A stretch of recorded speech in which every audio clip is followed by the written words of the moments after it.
A poor village hunter got a second chance but lost it out of desperation and impatience. Once upon a time in a small African community, there was a man named Olatunji and his wife Wumi who lived in the forest, very far away from their kingdom. Olatunji and Wumi ran away from home because Wumi's father, known as Baba Kayode, a very wealthy and noticeable farmer in his community, wouldn't allow Wumi, his only daughter, to marry Olatunji, who was a struggling hunter. Wumi tried all she could to make her father understand how much she loved Olatunji, but her father had already made up his mind to marry her off to a wealthy farmer from a neighboring kingdom. This made Wumi pressurize Olatunji to run away with her to a faraway land where they can never be seen by her father. Olatunji, who couldn't afford losing Wumi to the wealthy farmer, agreed to run away with the love of his life. They left their kingdom in the middle of the night when everywhere was calm without anyone noticing them. They spent days and nights walking from one kingdom to another until they finally settled in a lonely forest far away from the rest of the villagers. The two lovers spent their day hunting together in the forest. After that, they took a long walk to a small market near the forest to sell their meat and buy foodstuffs that would last them for a few days. Olatunji and Wumi spent years living together in the forest. Their people have long forgotten about them. In fact, Wumi's father had concluded that they must have been eaten by wild animals. The lovers continued living their simple lives in the forest, but decided not to have children until they returned back to their kingdom. Wumi, who always go with her husband for hunting, discovered that she had so many things to do in their small hut, and so she decided to stay back. Olatunji, who considered Wumi his lucky charm, wasn't really happy about her decision, but he had no choice. He went for hunting alone that day, but he wasn't so lucky to have a good catch without his beautiful and skillful wife by his side. One day, Olatunji returned from hunting and found Wumi lying down unconsciously on the floor. Olatunji touched her and discovered that she had a very high fever. He quickly got some herbs for her, but in a few days, she died. Olatunji grieved bitterly. Being scared of taking her body back to her people, he buried her in their small hut where they had lived for years. Olatunji struggled day and night, learning how to live without his precious wife.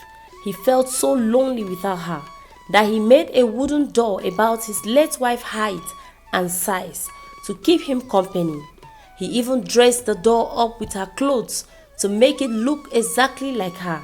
He made it seated in front of the fire, where he normally sees his wife when he returned home from hunting.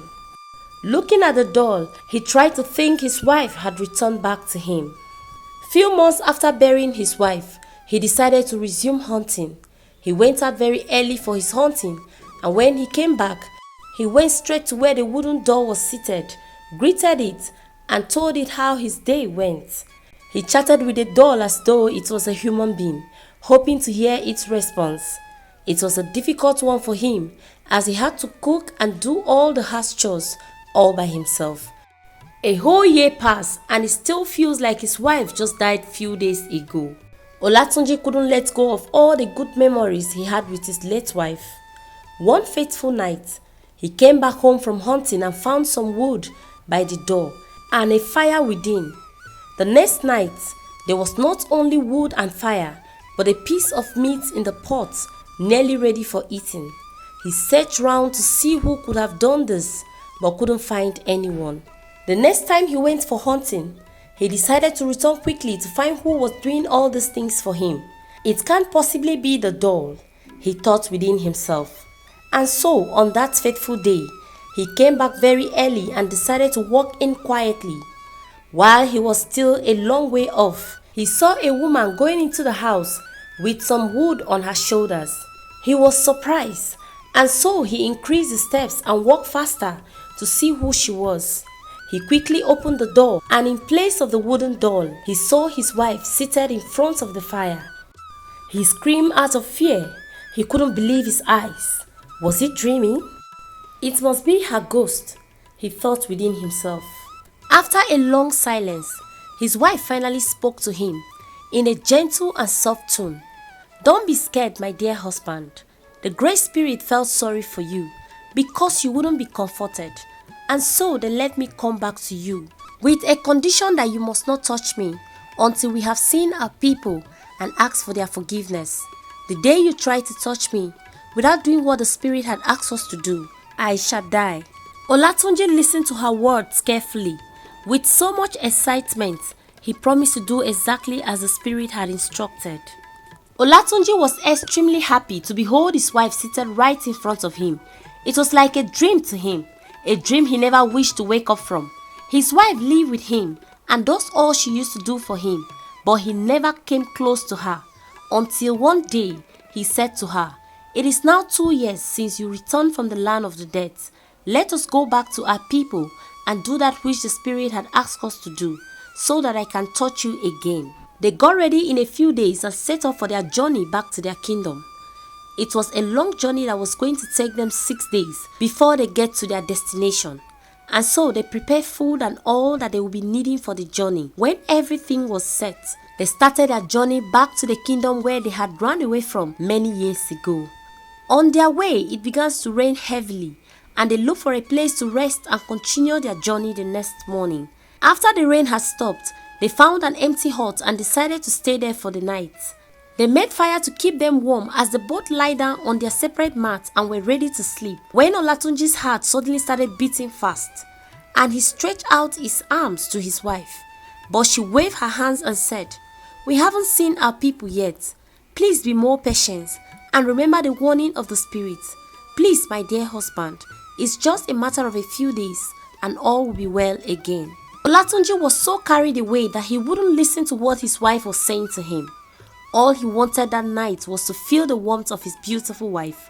Nothing else matters to him. And so he rose like an angry lion and held her tightly against his chest. Before he could make another move, he realized that he was holding a wooden doll. He pushed it away quickly and started crying bitterly. He hit himself so hard on the ground severally. He pleaded with the Spirit to have mercy on him and give him one more chance. Just one more chance. But no one was hearing his loud cry, except for the wooden doll lying lifeless on the ground. Olatunji was helpless. The next morning, he went to the community where him and his wife had spent the night. He met 2 young women going to the stream. He asked them where he could find a chief priest. The women directed him as they kept wondering why he looked so worried. Without uttering another word, he ran as fast as he could to the shrine where the 2 women had directed him. When he finally got there, he narrated all that had happened to him to the chief priest and some elders that came to the shrine to consult the gods very early in the morning. Some of the elders doubted his story, and together with the chief priest, they went back with him to the place where him and his wife had stopped to rest the previous night. They saw the doll, all dressed up lying lifeless on the mat that was made for his wife. The chief priest summoned the Great Spirit in charge of the dead, who warned him to stay off, and it vanished immediately. The chief priest looked at Olatunji sadly and told him there was nothing he could do for him. The elders felt sorry for him and went back to their various houses. Olatunji, who couldn't stop weeping, decided to settle in that community, where he kept regretting his actions. If only he was patient enough, this wouldn't have happened. He grieved and lamented all the days of his life. And so the tale of Olatunji and Wumi, his dead wife, reminds us of the importance of patience and the need for taking the right decision. No matter how desperate you are, you must learn to be patient and wait for the right time. Alright guys, this brings us to the end of the story of Olatunji and Wumi. Please drop your reviews in the comment section and tell us what you think about the story. And don't forget to subscribe for more interesting stories and also turn on the bell so you'll be notified whenever I post a new video. Thank you. See you guys in my next video. Bye for now.